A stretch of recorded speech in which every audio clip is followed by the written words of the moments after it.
crash? In a plane crash. Now, my recollection of that crash was that more people died. I don't know why. It was a 727 or something. It was a jet. Yeah, it was a 727, as I recall. Yeah. And a lot of people escaped, but they. And this was the autopsy report that said cyanide. That's correct. The reasoning was, well, that was because of the smoke that they inhaled. Okay, I got it. Hold on, Harry. This is really amazing. Think about it. Into his water heater, into his furnace. All right, be right back.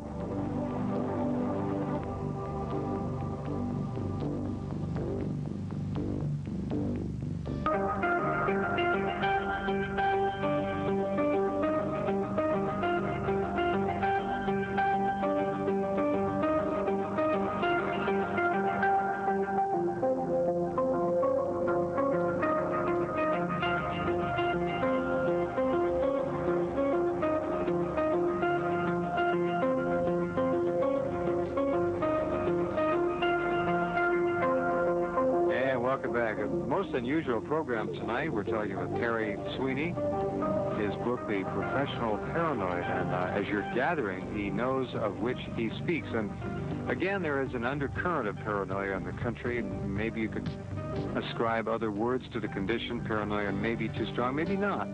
People are concerned. Many people are, well, I think a good word is anxious. There's a level of anxiety. So many people I talk to feel that there is something pending, something's coming. You notice that too, Harry? Oh, absolutely. Many people worry about the end times, and we could talk at length about that. Yeah, I'd like to. I wanted to get to that a little later, but let's go ahead with your fascinating story. And I, again, am trying to process in my mind, if I had laid traps in my residence and people had violated that residence when I was not there and had gone into my furnace and my water heater, how did you determine they went into the water heater? Well, it was fairly easy because they did disturb dust and things of that sort. All right, I had not undertaken to set trip traps on those things. I was mostly concerned about entry. Wow, you're a human being. That had to really bother you. Well, I felt obliged to make at least a police report. I waited. I didn't immediately. I waited until something else gave me even more pressure to do so, which was they then, assuming it was the same people, began to try to gain entry while we were there and did so in a deliberately noisy way. Now, the reason that bothered me, because as you know, I mean, a burglar doesn't normally want to be caught. Not usually. So I was thinking, well, gee, maybe they want to make it look like a burglary that went bad, and gosh, it's a shame he tried to put up a fight. So that concerned me, and that's when I contacted law enforcement. I had witnesses, mind you, and yet the police report mentioned nothing of the attempted entry, only mentioned that I needed psychological help. Oh, come on. I later found out that the officer that took that report had been parked in a car 1 block away. Oh. He was very quick to the scene. Too quick.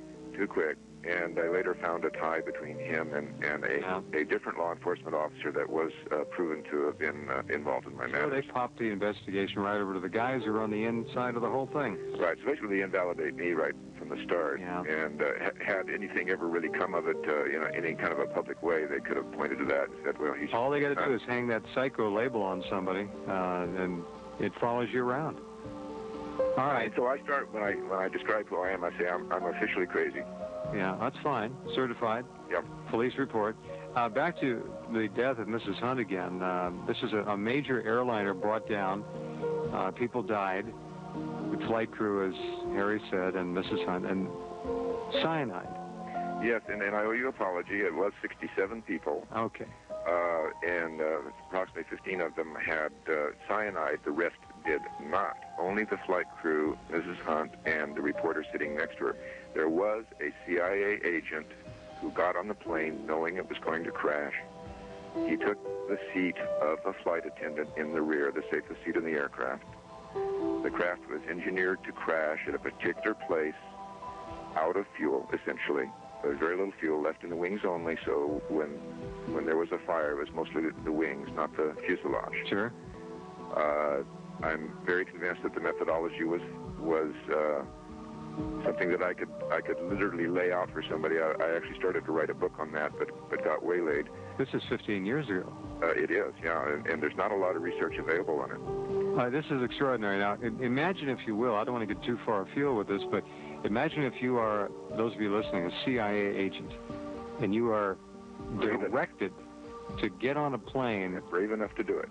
And brave enough to do it. I wonder if that person survived. I Yes. assume. Yes. This is how we know this. A private investigator who did not accept the NTSB findings, which were clearly flawed. Oh, boy, they have a history of that. Yeah, I'm very much into Flight 800. I could talk about that for days. At any rate, tracked down this fellow, had clues that he was an agency person, confronted him, and somehow miraculously got him to answer a few questions. And a slip of the tongue got him. He asked the question, did you know the plane was going to crash? And he said, I wasn't supposed to. And then he realized he had given it away. And he shut up. He wouldn't answer no more questions. I wonder if the guy had to be given some kind of I hate to say this, an award or an insider medal or something. That's an incredible. It's amazing. What an insight. Yeah, 67 people dead to take one person out. And that kind of mentality as far as, leadership. Yep. But organization is supposed to be taking care of its people. I know. All right, onward with your story. Well, at any rate, that's kind of the how I got started. Basically, I had to learn self-defense very quickly in order to keep up with my antagonists. I did fairly well with them. I was able to, the short and sweet of it is I was able to figure out who they were, follow them, find out their associations. I uncovered in the process 4 proprietary organizations, and they were involved in illegal things, and I was able to leverage that into a blackmail for a stalemate. And you got yourself off the hot seat. Right. In fact, just a few months ago, the very last listening post pulled out. Amazing. It's an amazing story. Harry Sweeney, on the cover of the book, it's H. Michael Sweeney. It is called The Professional Paranoid. It's a guide to survival in these electronic and very much observed times we live in. The book is available. Tell them where to get it, Harry. Fascinating story, remarkable guest. I'm Jeff Rentz. Glad you're here, and we'll be right back. You're listening to Jeff Rentz. And now, here's Jeff.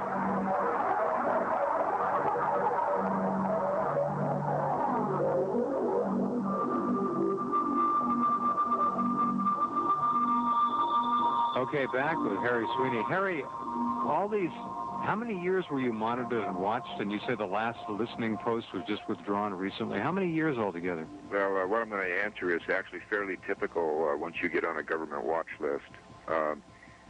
My first problems took place essentially in the early part of the 90s, and they just pulled out. So that's not at all unusual. I know of an instant where somebody was being watched by the FBI because of an association alleged with someone else that the FBI was monitoring. Uh-huh. And there was a contact that seemed to have been made. They decided to watch this family, and they did watch them for 5 years after it had been proven that they had nothing to do with it. Jeez, when you say watched, what do you mean? Are you personnel assigned to watch them? Exactly, a full surveillance net, wiretaps. At our tax dollar expense? Yes. In my case, I figure they spent about $250,000 a month. Gee. That makes you. However, in my case, you're really the $6 million man, aren't you? Yeah. However, in my case, I don't believe that was federal dollars. Right now, these were, as I described them, proprietaries. Proprietaries are illegal. They were outlawed by Congress. Somebody forgot to tell the CIA that. Well, the CIA handled it quite nicely. They said, okay, we'll sell these. We'll get rid of them. Yeah, but who did they sell them to? They sold them to retired agents. Of course. And that did 2 things. The bad thing is for you and me is that it got rid of congressional oversight. Now they can do whatever they want, and nobody will even know. The second thing, though, is it took away the federal funding, at least at an official level. There's sort of back doors. I talk a lot in negative terms, at least in the past, about Evergreen. I'm going to be nicer to them from now on. Mean Evergreen Airlines, Evergreen this. Exactly. And I know exactly how they get approximately 4 different kinds of funding out of the government that it's sort of a look the other way, wink, wink, nod, nod. But directly, they get nothing from the government to fund any kind of their operation. Sure. What a great name for a company, though. Well, it was named because it was supposed to have unlimited funding. Unlimited money, sure. That's really remarkable. All right.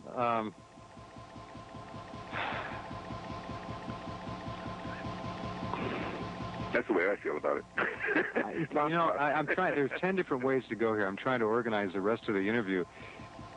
The whole idea of being watched when you're innocent. There's nothing you can do. You've got no legal recourse. How are you going to prove it? Only someone with your skills, your mind, your agility to dance around and probe the system can find these things out. You're a professional paranoid.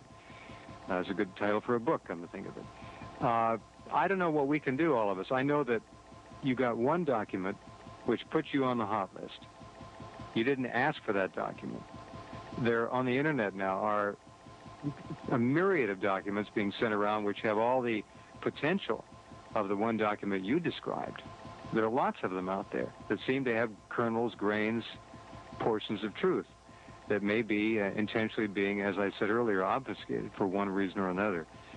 And as I read those in my email, as some of our listeners may get them in their email, as some people on the net pass them around on list after list after list, how in the world is anyone going to feel really that they're not being watched when you start handling some of this volatile stuff? I get it all the time, Harry. Yeah, and the thing that's really troublesome to me is, as a result of FISA, which I mentioned earlier, is the means or the mechanics by which a person becomes watched. Let's say that either because of Echelon or because of something like I did, somebody ends up being on a watch list. If they get the FISA warrant, the way it works is this way. I'm on the list. You contact me in any way, shape, or form, by mail, in person, telephone call. Now you're being watched. Do they have that many people to do the watching? Well, let me give you a statistic here. There are 150,000 full-time intelligence operators in employment in the federal government. And that's old information. That's since 1974. It's a much bigger entity now. So I think so. But at any rate, and then let's say someone contacts you. They can be watched. We call this rings of influence or spheres of influence. It might make more sense to people. But the idea is that they will go out 2, 3, sometimes 4, sometimes 5. And get this, even if it's somebody dialing a number accidentally, they can get on a watch list. There's a documented situation that was written up in Covert Action Quarterly. Yeah. I think it was a gal who accidentally dialed the wrong number, got on a watch list, was actually brought in by, I believe it was FBI, and grilled for hours. I heard this somewhere. I can't remember where. You know, you get email all the time. I get email from people that could easily be in the intelligence business and trying to get material out. I get stuff that is scary sometimes, and I don't ask for it. It just comes here. And I have to decide if it's worthy to be posted, if it's disinformation, and that's not easy to do because I have no way to really validate it either way in the final analysis. But I get things like you do that are, again, unnerving at times. Yeah, and the thing that disturbs me further about it all,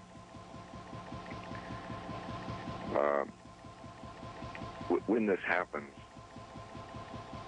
the fellows get more money for it. I mean, they use this as justification. They go back to justice and they say, we need a bigger budget. It's kind of like we got this terrorist organization. It's got 250 people, and we got to watch them all. Well, it's got 250 people because 175 of those contacted the 80 that contacted the 12. that contacted the one. I got it. They got one real terrorist or potential terrorist that they got a warrant on, and all the rest of them just go along for the ride. And we need money for that. And they get a bigger budget. So they give them a bigger budget. Now they hire more people. Now they can do that, but now that means they can watch more original terrorists and treat ever bigger circles. Eventually, everybody will be employed by the agencies. And if I were to ask you about my position, receiving hundreds of emails a day, Harry, from people I don't know. Who knows who's sending it? And I get some stuff that is really, I consider to be far too hot to handle. And I don't put it up because I view it, I don't know what it is. I get a feeling from it, whatever you want to call it, however you want to describe it, that this is just too much. There's nothing I can do about it. I'm being watched, I assume, or at least certainly my mail is being carefully watched. I would say you could count on it. I mean, knowing the kinds of things and the kinds of people that are contacting you, they know you're a resource. I get things from people in the military. I get, you know, you understand. Sure. Whistleblowers, all kinds of stuff. And oh, absolutely. And I've had them on the program. I'm a journalist. This is what I do.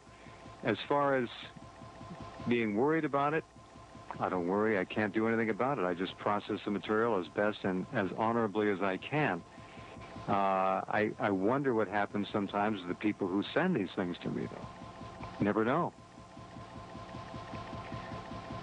Well, that's probably the most encouraging thing that maybe I can help you out with on. It's been my experience that there's not too much Murder Inc. going on lately. I think things have gotten a little bit hot. I think since, probably the time of the 70s, I think they realized there are much better ways to do it. And frankly, that's probably, more than anything else, responsible for the growth in the application of mind control technology. Okay. Because that's a great way to neutralize somebody. It's just literally make them seem to be insane, and then nobody will believe anything they say anyway. Well, so far, I should tell all my loyal listeners that I've had no indication of meddling that I can discern. So. Yeah, your mind is still there. So, well, at least that part of it that's with you right now. It's a remarkable world we live in. Harry's website is available simply by clicking right below his name. Hit reload on the page. It is Pro Paranoid, if you're not online now. P-R-O, Paranoid, ProParanoid.com. And he's got the definition as he began the show by mentioning paranoid, a medical term applied to someone who mistakenly fears being persecuted by others. Mistakenly fears being persecuted by others, followed, spied upon, stalked, threatened, etc. But there is no word to describe the opposite. And that's very interesting. No medical term in the English language for someone properly reacting to actual persecution. We need to coin a word for that, I guess. Well, some use the word precaution, but that's really more like a verbal description applied by the lay. There's no medical term because it's not an illness. And so in a way, it's not funny, but I do use that analogy to highlight the fact that the system does not want to believe in a boogeyman. Oh, it's in the system's best interest. Well, typically, because usually the boogeyman belongs to the system. That's what I'm saying. All right, this is a remarkable one for hours about many things, but I think what we want to talk about next is disinformation. But before that, I need to finish up on the door you've just opened about mind control and what kind of mind control techniques might be being used to harass, neutralize, or intimidate people. Are we talking about radio frequencies, microwaves? What are we talking about? And there's a lot there, but let me sidestep for just a second, if I might, and suggest that a lot of your listeners are probably listening, with a mild curiosity. But I've got to warn you, folks, that anybody can be a target for harassments of various types. I'm not necessarily talking about mind control at the moment, but being bugged, followed, stalked, particularly women. Out of 35 women I talked to, all but 7 of them had at least one stalking incident. And if you've been sued, if you work for a high-tech company, if you're in a divorce, there are all kinds of things in life that seem pretty normal, run-of-the-mill stuff to hear about. But if you're involved in any of that, you could be a target. A lawyer will take you there. So All right. Stand by, Harry. We have to pause, and we'll come right back. Another hour with Harry Sweeney in just a few minutes. See you then.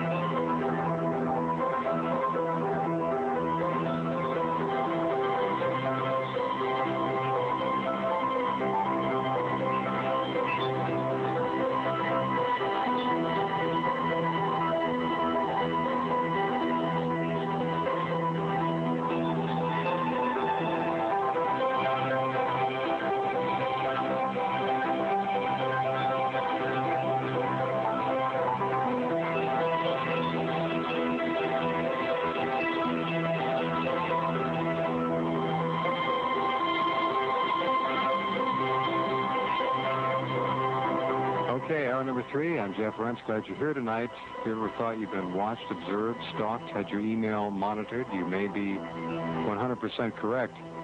All sorts of interesting news stories about stalkers. We're talking with Harry Sweeney about his book, primarily The Professional Paranoid, and you've heard of some amazing things in the last hour. Some of the stories up in my sightings search database. Stalkers, new breed of criminals. This is a big deal now. We have seen the face of crime changing, as Harry Sweeney well knows. Check this one out. 1 of every 7 women say they have been stalked. That surprise you, Harry? That's actually a lower figure than my personal experience, although the definition probably needs... My study was unscientific, and it wasn't terribly well defined. It was just that I asked the women if, in their mind, they felt uncomfortable as a result of unwanted attention, and it was repeated and unabated when asked to stop. And okay.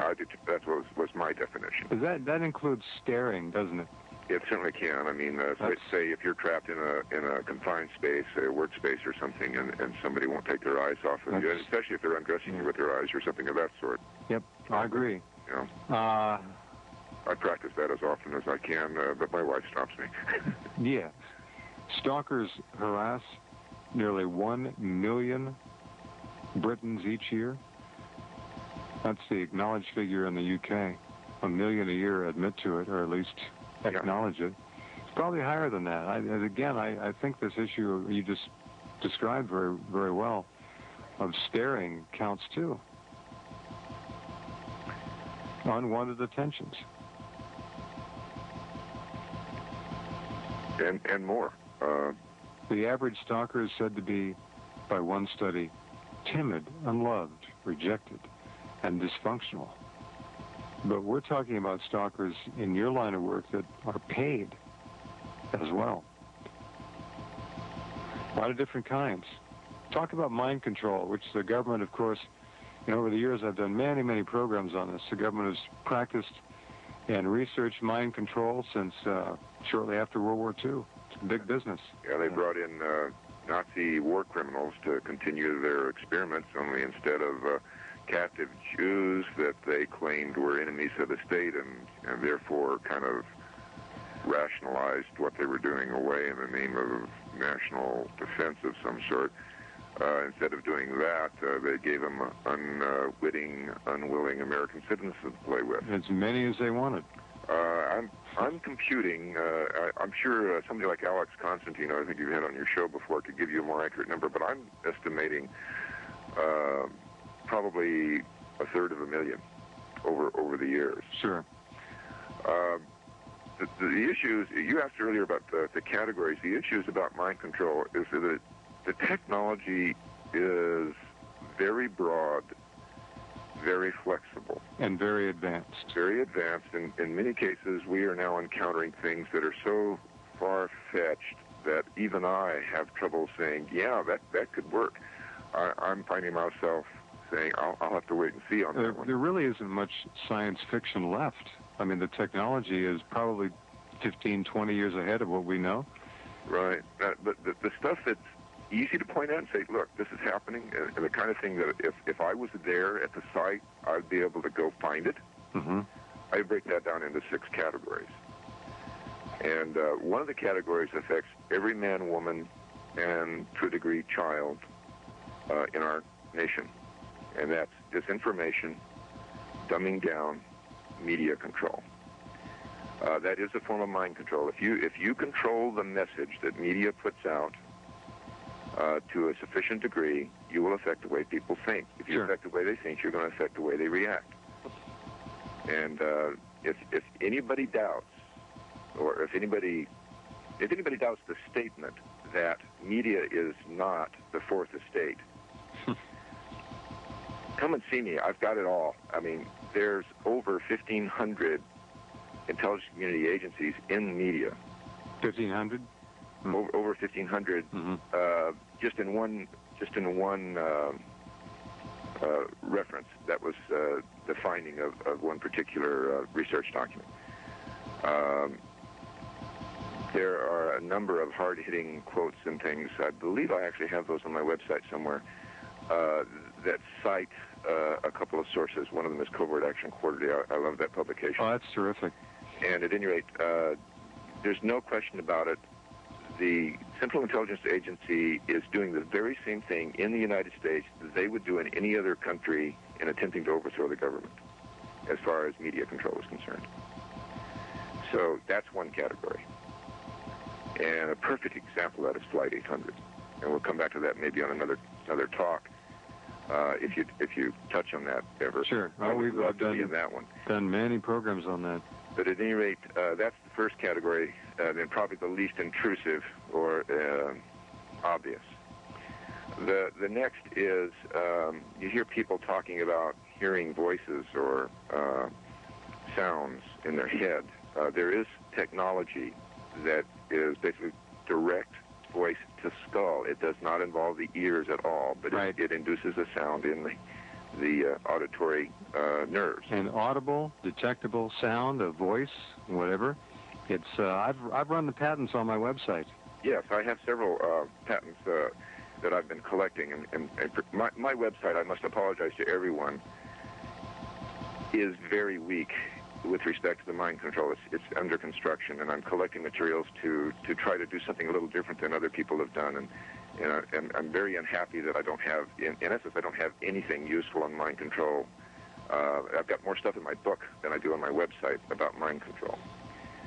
And I don't have that much in the book. When I wrote it, like I say, I wasn't really aiming at that category. But most of the people who come to me for help lately are in that category. So I need to deal with that. I'm writing a whole new book on it. Okay, all right. Voice to skull technology. What that means is when you see newspaper stories about perhaps someone who does a mass murder, multiple homicides, who is quoted by the reporter as saying, the suspect was saying he heard voices in his head. Well, right away, what is your reflex? Your reflex is to categorize that person as being mentally unstable, hearing voices, delusional, and they have a whole wheelbarrow full of terms for that. But in reality, this is a technology that is off the shelf and can be, I would assume, Harry, used to push people over the edge to the extent that they would do something as heinous as committing a mass murder. Yes, and there would certainly be more involved typically than just the voice to skull itself. But a lot of times the voice to skull is used for other reasons, simply to make someone seem insane and therefore uncredible.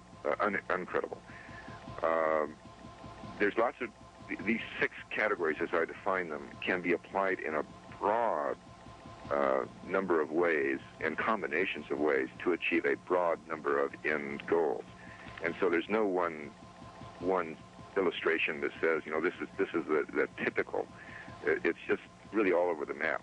But the voice to skull process is such that we would think, if we go back historically, we talked about, say, looking in the newspapers. You go back historically and try to see how many times you see something about somebody who did something because they heard voices. It's very common. Low percentile in the old days, but not now. Very common now. Why is that? Mm-hmm. So this makes me nervous. The next category is what I call brainwave pattern interception and impression. The technology does exist to literally get your EEG signal information from a distance, even from an adjacent building, considerable distance. And if you're also under continual surveillance at the time, then they know what stimuli is causing your brain to make a particular signal. So if you're in the middle of an argument and you're angry, then they know exactly what brainwave produces anger in you. Uh-huh. Now, once they have that information and they got a psychological profile on you, Yeah. and they want to change your mood, they can just broadcast that right back at you. And it literally can be like throwing a light switch. At what distance? I don't know that there's a particular Can they beam this from the limit. satellite? I'm personally thinking it's about 1,500 to 2,500 feet. Okay. Can it be done from a satellite? I don't think the signal type is proper. I won't say it's not possible. But they could park 2,000 feet from your house, turn a dish on your house, and beam that particular energy right into your head and throw your switches. Right. Literally so. And usually the way they use this technology is simply bounce you around emotionally. Mm-hmm. It exhausts you, wears you down, and makes you think you're going insane. Again, it's a disabling factor. And it's usually used in conjunction with other things. Now, let's see, the next category I would talk about is psychological and neurological attacks, a kind of psychological warfare. And, the dirty tricks fall into that category. Basically anything that is setting you up for a fall. It's really not so much a mind control technique as a harassment technique, but it is typically almost always used in conjunction with some of these others, so I label it in that category, as a category. Uh-huh. The next one that's interesting is reading thoughts and planting thoughts. Okay, this is real key now, so everybody pay attention. Well, this is starts to get into the area where I have trouble putting my finger on it. Right. I know. If I can't put my finger on it, I can't taste it, I can't smell it, can't see it. I can't exactly fight it. But it doesn't mean it's not there. Doesn't mean it's not there. And I've seen enough evidence of it. In fact, I just got a perfect example yesterday. My daughter brought home a piece of paper that her friend had printed out from his computer. The story is really very interesting, and it only takes a couple seconds, so if you'll indulge me. Yeah, hold on. We'll break, and let's do it when we come back. I don't want to rush you. Harry Sweeney is my guest. His book, The Professional Paranoid, available through his website at ProParanoid, P-R-O, ProParanoid.com.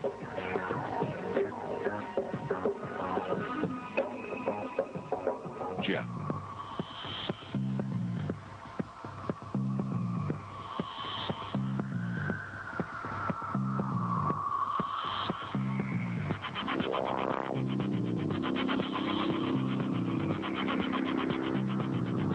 All right, let's get right back to Harry Sweeney. All right, Harry, go ahead and give us that story now. I'm standing by. Sure, yeah. Basically, my daughter, who's been around me long enough to know a thing or two about these topics, I bet she brought me this piece of paper, and I'm very glad she did. Young man was sitting down to do his homework, a social studies type project. He begins typing, and he's typing away, and the next thing he knows, he realizes that everything that he's been typing has nothing to do with anything that he had sat down to do. And what had appeared on the screen was something entirely different. He did not remember doing the typing. He remembered that he was typing, that's all. He could not remember a single thought, except that he did recall that he was thinking about what he was typing when he was typing, but he couldn't recall thinking the specifics. Mm-hmm. Well, it was so unnerving that he actually printed it out and kind of showed it around. The style of writing was very interesting, very creative, completely atypical, no proper, it had its own unique kind of punctuation and... Right. and how old was this young man approximately? He'd be a senior. High school. Uh-huh. Okay. It wasn't him, in other words. So it would seem the clue was pretty obvious, too. It was a first-person narrative describing seeing a chalk drawing and describing the drawing. Huh. Pretty innocuous. Uh-huh. But right in the middle, it said, "You see, and then the word you was crossed out, and then it said I see. Now, as you know, on a computer, it isn't easy to create a cross-out keystroke. I was trying to think of where it is on my keyboard. I don't know where it is. I know it can be done. I think I have to go into my special little file and look it up. And this fellow doesn't know where it is either. So I'm thinking that this is kind of a clue that maybe what took place is somebody was broadcasting somehow this information to him, and he was typing it in. It was a random intercept, perhaps. And somebody just did a mental slip when they were sending this information to him. And I don't know if we're talking about a hardware process or an ESP process or what, but then they corrected. And that was the clue that it wasn't his thought. Very interesting. Now, I don't know whether this is really a true, valid situation. Certainly no way to scientifically get into it. Like I say, these things are at the edge of, in the fringes of believability and reality as most people know it. But the next category is well beyond that. And it's a new situation where the people that contact me are consistently coming up with the same things from different parts of the country. Actually, even multiple countries. And the closest that I could put it into words would be something like hyperspace manipulation of space and matter. That is to say, things like levitation, the kinds of things that might be assigned to poltergeists. Mm-hmm. In fact, there's a great concern that that's exactly the category it's going to be cubbyholed in by the mainstream media. Easy to deal with it that way. Then. Yeah, right. And you still wonder if the people aren't just plain crazy, right? When somebody says poltergeist. Well, any of these things can be ascribed to the paranormal by negativists or people who don't want to entertain them. Right. The interesting thing about this latter category is that there is some scientific basis being postulated by people who at least claim to be at the periphery of the technology's development within the intelligence community. So we think that since especially these people have already been pretty much seen to be victims of traditional mind control, that this is just upping the technology, and it's probably an experimental situation. Could be a beta version. Exactly. All right, give me an example. Well, we're talking about things levitating and... I mean, are the people actually levitating? Not the people, typically objects or moving objects. So it is poltergeist. Right, and I believe I recall somebody writing about something getting hot. Okay, that's the profile, poltergeist, but you don't think it is. Or at least the people reporting it don't think it is. Well, there's one particular anomaly at one particular location that, I hope I'm not mixing up cases. Some of these folks are going to be listening to this broadcast, and so they'll probably correct me later, and I'll feel really sheepish. But one particular person talks about it and points out that when people come in with oscilloscopes, with every single piece of electrical equipment in the house turned off and the main power turned off, there is an electrical signal, a waveform pattern, which is very, very bizarre. I mean, I've seen a lot of waveforms as a digital electronics kind of a background I have. I've taught digital electronics at college level. So I'm looking at this and saying, wait a minute, I've never seen that before. Same pattern? But it's been in 3 places that she's lived over time. Same waveform? Same waveform. Have we seen that same waveform in other locations? Well, it's not very often that somebody gets to bring an oscilloscope. Right. So usually if you bring something in to do any testing, all of a sudden everything stops. They'll pull back. I mean, they're across the street, they see a truck pull up, and, let me turn this switch here and wait for these folks to leave. Well, all right. This is fascinating, and I do get emails about this myself. Harry Sweeney is my guest. His book, The Professional Paranoid, must reading for anyone interested in this field at all. Be right back.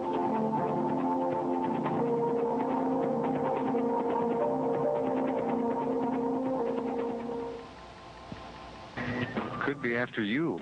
Stalkers, corporate bullies, gangs, professional criminals, the IRS, and a whole host of government so-called intelligence agencies. We're talking tonight with Harry Sweeney, security expert extraordinaire, and in his book, The Professional Paranoid, he tells you how to make sure your suspicions are legitimate and what you can do about them as well. This is really a provocative and profoundly interesting book in light of our times. All right, Harry, go ahead with that story. Well, the point is this document basically just suggested that those thoughts really weren't his, especially since he had no recollection of specifically typing them in. He was quite unnerved by it. I won't say any more about the situation for some key personal reasons. Fine. Sure. My daughters and friends. That's fine. But that kind of illustrates the kind of thing we're talking about when we talk about reading thoughts and planning thoughts. And the technology for doing that is basically only one step removed from the brainwave pattern interception and impression technology. I mean, if you can analyze the brainwaves sufficiently, I mean, we see this in science fiction all the time. They basically then plug it into some sort of device, and you got a picture of what the person is thinking or seeing. Do you think we're able to do that in some lab somewhere? I think that there must be, with enough study, there must be some way to at least get some rudimentary thoughts. I'm not certain we can see images. Rudimentary thoughts transformed into visual images. We may see them as visual, but I don't think they're necessarily transmitted as visual. In other words, if I think of a mountain that's pretty, and I'm picturing Mount Hood, you may see Mount Fujiyama, or Mount Fuji, pardon me. So I don't think necessarily the pictures go, but I think the concepts go. Got it. But that's just me. I don't know. I can't put my finger on that one. Okay, back to the issue of levitation. Who would do that? Why would they do it? And how many reports are you getting of this kind of activity? And don't you think that there might be something else involved? We certainly can't deny that as a possibility, but these reports are somewhat synchronous at multiple locations. And how many? Not many. Certainly under half a dozen, at least that I'm made aware of. And I understand that I've got say roughly 50 emails a day at the best that I'm getting. A percentage of those had to do with these topics, but a percentage of those are new people. I'm sorry, and then a percentage of those might have to do with these kinds of mind control type topics. So we get smaller and smaller numbers as we go. So therefore, my sample's pretty small. Could this not be there could be a lot more of it going on out there that I simply haven't heard about. Of course. But could this not be a byproduct of something else that is manifesting itself like that? Or a direct product? Like I say, we certainly couldn't deny that as a possibility, but I still find it interesting that almost every one of these folks has all of the other things going on that would be typical with mind control. So you can trace it right up. All right. And there's one other little thing that it just dawned on me is kind of in common, and so I'm going to maybe pursue this as a thread with these folks, a thought form. The ones that are experiencing it seem to have been around it and fighting it the longest. I mean, fighting it like an activist, trying to get media attention. And they're being pressured with the latest technology.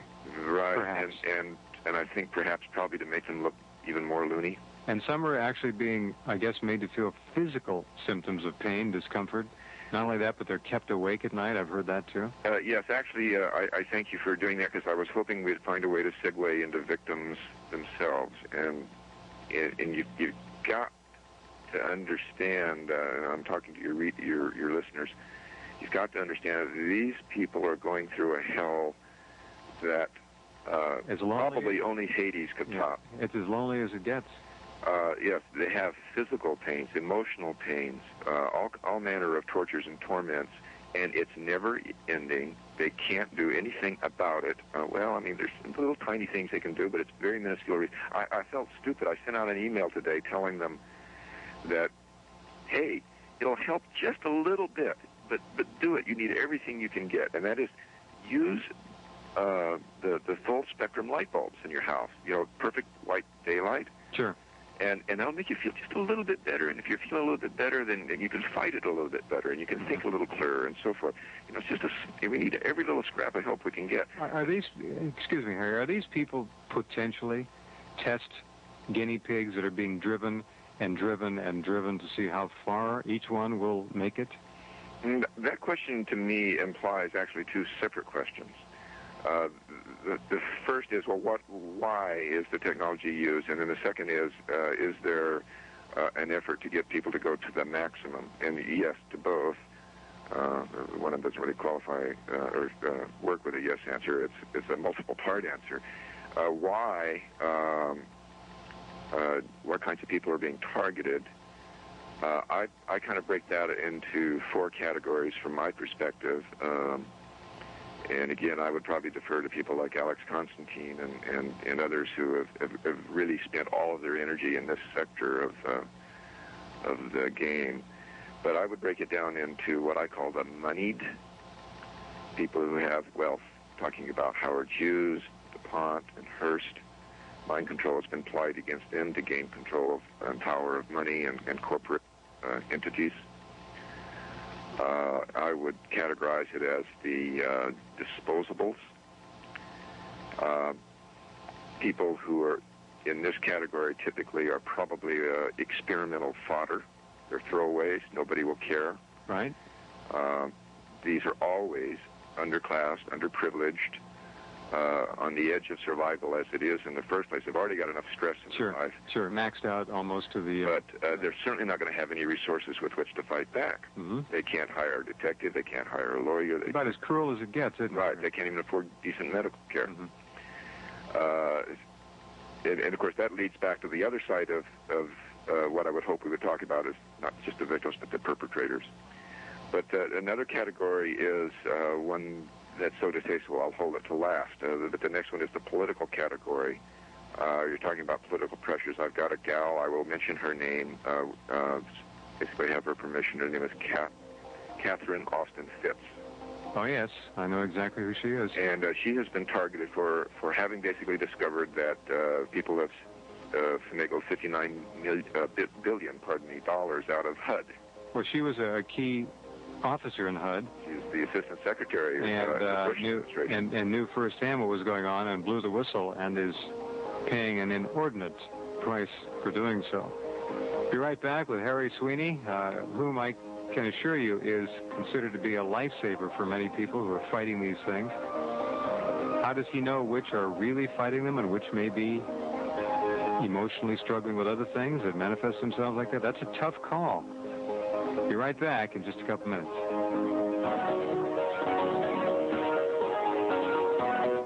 And now, here's Jeff.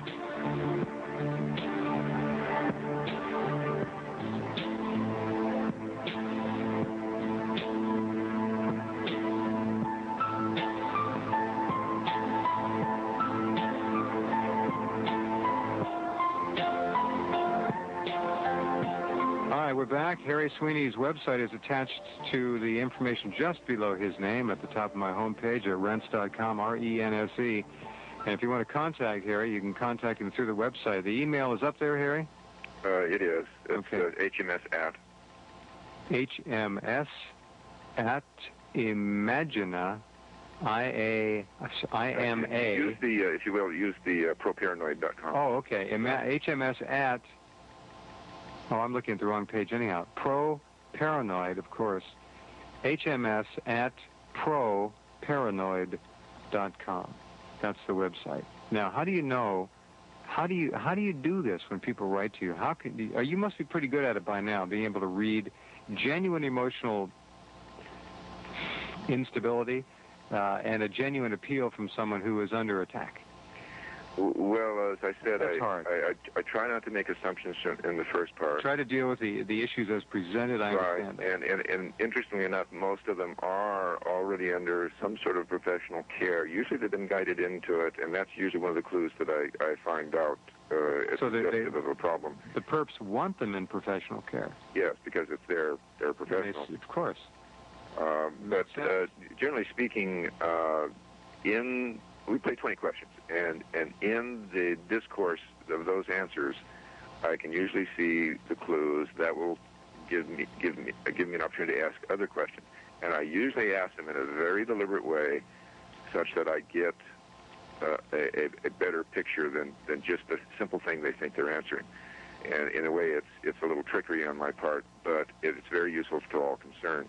And as a general rule, I say I probably, out of all of those numbers that I've kind of thrown at you, I would say I've only ever encountered 2 or 3 that I really thought had a complete psychosis issue only. There are a number of them who it's very clear they had psychosis issues, but I believe that those were created because of the mind control attacks. They were legitimately also being experienced. Wow. All right, let's, in our remaining 8 minutes, switch over to the perpetrators. What do you know about them, Harry? Who are these people, and what ghoulish convent do they live in? Well, there is nothing nice to say about these people, and if you told me I could use profanity, I am not a man of profanity, but there is one word I would use repeatedly regarding these people. Mm-hmm. And they have no morals. They generally, they fall into probably 2 categories as far as mental types. Sadist, one. Yeah. They're totally bad people, okay? And the criminal mind is at work there as well. The pathological. It's sociopathic to begin with. And so now there's that. But then there's also another category. I'm afraid many of those folks are themselves victims, who are basically exercising rote commands without any sense of feeling because they're in the automatic pilot themselves. Not probably a lot of that going on, but certainly we see evidence that there's some. That would come from the other category we didn't get to about victims, and that's children. Ritual sexual abuse and other forms of abuse at an early childhood age will generally generate a split personality. And once you have a split personality and you continue to abuse it, you can get it to split further and further. And the more you split it, the more it's broken down into monochromatic personalities. And at least one of those personalities is going to be very useful in terms of creating a programmable person. Got it. But all right, go ahead. I've got a lot of questions too, but go ahead. Sure. At any rate, getting back to your answer about the people.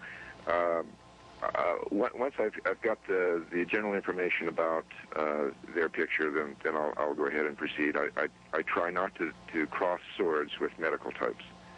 I tell them, keep on their treatment. Don't take any advice I give them that would make it seem contrary. Sure. All I'm here to do is to try to help them figure out who's responsible, why. The why is always the big question. If we can figure out the why, then quite often we can figure out a defense because we learn a lot about the goals and methods and the perpetrators by that answer. Okay.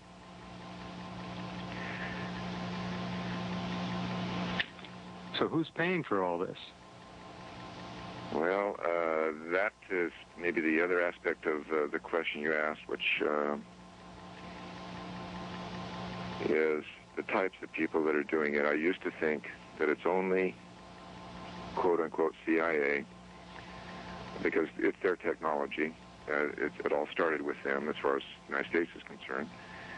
But with the divestment of proprietaries and with the involvement of think tanks and college campuses and other research organizations helping in the experiments. It's amazing how many college campuses wittingly and unwittingly assist in these horrors, but they do. Yes, they have a really good history of that, actually, I'm afraid. And the other thing is military contractors and subcontractors and other intelligence community agencies. The Defense Department, the military intelligence community, is very heavy into this stuff now. With all of that going on, there's sort of a homogeneous sharing of information that has taken place over time, and I am afraid now that CIA does not own this technology outright and control it. I do believe you have corporate players, certainly people in the military and lesser agencies. We have some evidence that there was one particular FBI agent who apparently used some of this technology just to get even with his neighbor.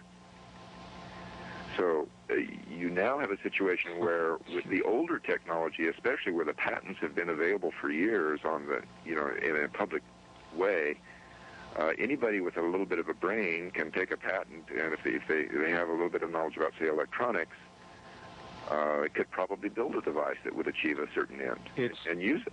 It's simpler than the average listener would ever guess. And one little device with, I guess, 1 or 2 AA batteries, even smaller than that, can be carried into a room, and people in the room will begin to feel sick. They'll want to leave the room. I mean, it's amazing what one single Hertzian frequency can do. That's old technology. That's really ancient stuff. Right. Yeah, I've got a patent that goes back to, I hope I'm saying this right, 1967, that even then, I think that